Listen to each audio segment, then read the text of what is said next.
The governor of Zamfara State is quoted. I didn't watch it, but I read multiple news reports. Quoted as saying that terrorists were arrested, but their contacts in Abuja promised them that they will be released, and they were released. The governor of a state said this. This is not Dele Farotimi said. The governor of Zamfara State is said to have said this. It is either the truth or it is a lie. And until that governor comes out to deny it, and he has said similar things in the past, it must be taken as the truth. What kind of country operates such horrible double standards? But people are being rounded up in Uromi, rightly so. Why some persons have the powers of impunity. Jackson had just been sentenced to death for exercising his right to self-defense in his own farm after being stabbed multiple times in his own farm. And you say this country that is operating this kind of blatant double standard, occasioning blatant injustice, will survive. Hello everyone, welcome back to this channel. Dele Farotimi have come out and said that Nigeria is a failed country. Obviously, Nigeria is a failed country. Take a look at what is really happening in Nigeria. Lots of our youth self don't want to remain in Nigeria again. Some of them are going to another country because of the incident that is happening in Nigeria. Our government don't even care about us again. Take a look at what happened in Edo State. Instead of the government to intervene in this kind of situation, they were nonchalant. They didn't even raise voice at all. They didn't even say anything that happened in Edo State. Take a look at this particular man named Jackson, who defended himself from Fulani men, and he pied that Fulani man. Instead of them to say he has done well, instead these people had to jail him. They jailed him because he pied the Fulani man that was trying to kill him. Imagine the kind of country we are in, that the government are only supporting the terrorists, and anytime that the citizens want to defend themselves against these terrorists, they end up being jailed. Anyway guys, I want you guys to take a look at what Dele Farotimi have to say. So guys, listen to this video. I'll be right back. He's from Bokos. So he forwarded the heart-rending story of a young girl from one of the Bokos villages, a eyewitness account of how a father and a brother were butchered on their farm. That's part of the week that was. But like almost every other week that has been in Nigeria in recent times, and it didn't begin with Pulaba. This is not about partisanship. The reality is that the pain of being a Nigerian, the very effort to stay alive, is becoming quite draining, you know. So I read that account. I just finished reading it before coming on here, and it left me even more despondent than I already was. So this part didn't even make it into my guardrail. I have my guardrail by which I would ordinarily seek to engage with you, but a story truly breaks the heart. It doesn't make sense in a country that is not declared to be at war, and even war is governed by rules. That's why you have the Geneva Convention. This does not make sense, and it's become normal, as abominable as it is. This has become normal in the country, Nigeria. But I'll go back to the way I planned to deal with this. So let's deal with the week that was, as painful as the week as might have proven to be.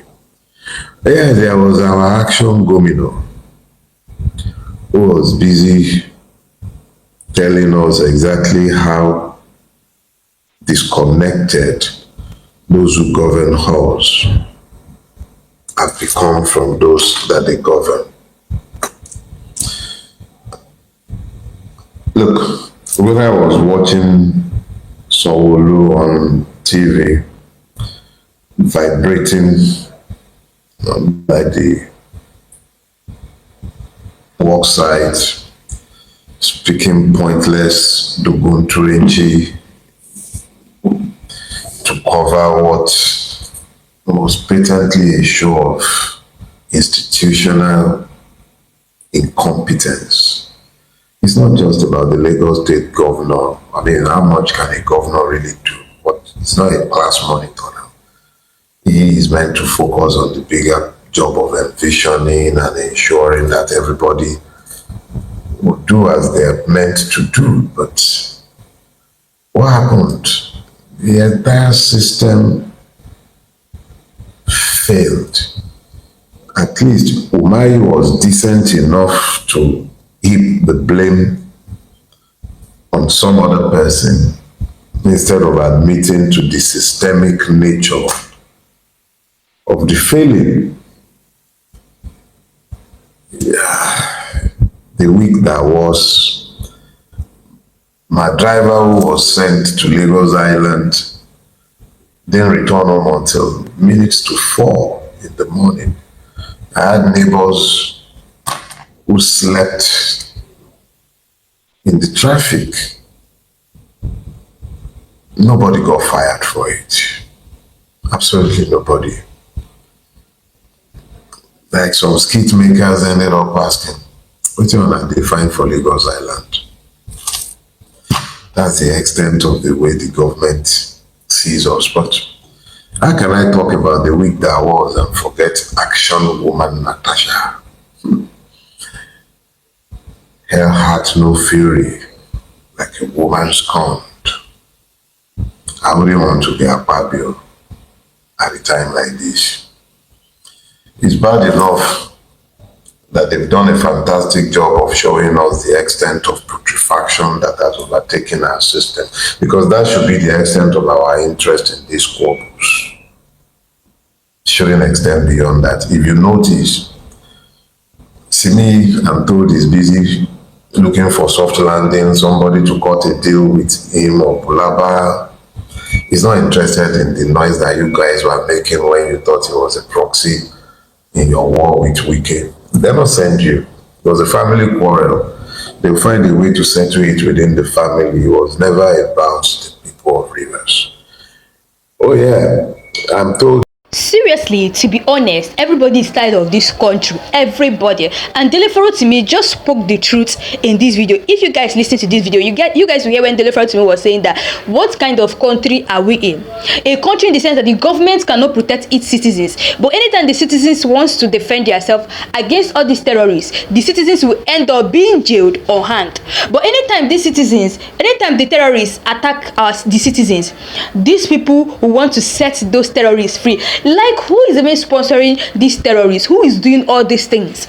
A lot of people are saying that the government hand must be in this, that government hand must be in this, because you can't just tell me that the government all of a sudden will be supporting the herdsmen and their own citizens. They won't want to support their own citizens. This is actually getting very, very bad. Just take a look at what happened in Edo State. Ever since that incident happened in Edo State, nobody has intervened. The government doesn't want to talk about it.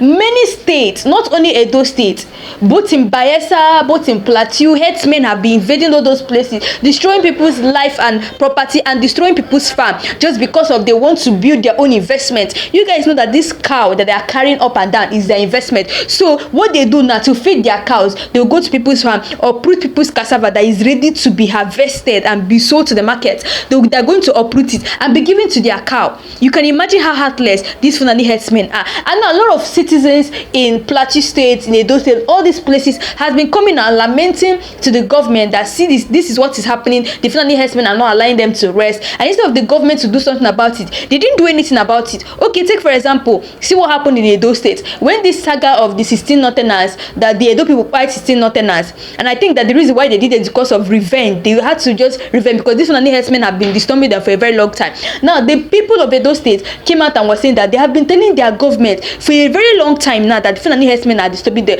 but their government have not said anything. Monday Obolo did not do anything about it. But immediately that Monday Obolo heard that the Edo people have fight 16 Northerners, he immediately rushed to Kano State to ask for forgiveness, to apologize. What type of a governor is? I'm going to ask this simple question: how many governors in all this northern side have come out to apologize to the southeast governors that they are sorry that the Fulani people bite their people? How many of them? But Monday Obolo immediately rushed to Kano State to beg for forgiveness. Are they trying to say that Fulani people are greater? Is that what they're trying to say? Are they trying to say that Fulani people are greater than other states? Or is it that they are afraid of Fulani people? Like, this is a very big shame to Monday Obolo. A lot of people will even say that what their governor, the Monday Obolo, is not a good decision at all. Omoga is not be smart in the happen for this country. Many of our youths are no longer enjoying this country again. A lot of people are already tired. That's why you see sometimes our youths tell you they want to travel and they don't want to be in this country because of the yawa that is happening in this country. Our government don't care about us. They're only in that seat for their own selfish interest. They don't care about anybody. They are so nonchalant. Should we just say that the president just jetted out to France and his vice president jetted out to Senegal? This shows that these people don't really care about what's going on in the country. Anyway, guys, that's all we have for today. Let me know your thoughts below. And also, if you know you're new to this channel, please don't forget to click the subscribe button, like and share. So guys, thanks for watching.